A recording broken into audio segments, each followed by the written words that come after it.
Alors, ce qu'il faut bien comprendre, c'est que les systèmes d'information maintenant sont de plus en plus sécurisés.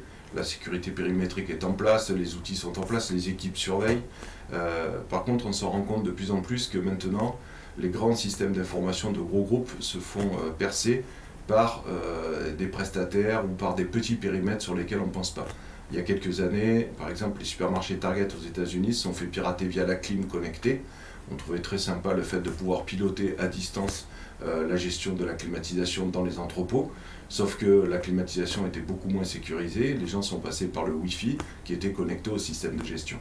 Donc un des sujets évidemment c'est d'isoler toute cette partie de sous-réseau.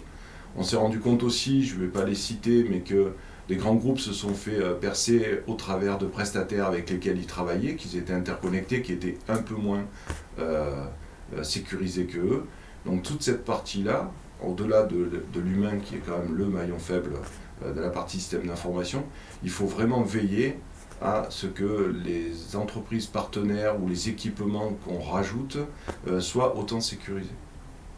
On a aussi l'exemple, par exemple, en industrie, où maintenant toute la partie OT en rapport avec la partie IT, donc la partie OT qui a été pendant très longtemps le parent pauvre de l'informatique, vient petit à petit se greffer sur le système d'information. Et ces équipements-là sont très vieux, vétustes, souvent obsolètes en termes de sécurité, voire même plus maintenus par les éditeurs. Et pour des raisons de gestion et de facilité d'utilisation, on vient les greffer au système de gestion de l'entreprise et par là même, on crée en fait des portes pour les attaquants.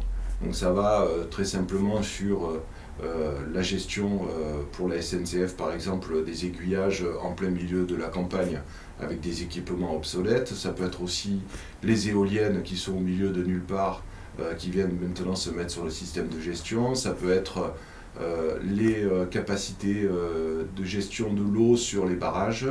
On peut le voir aussi sur Colonial Pipeline aux États-Unis.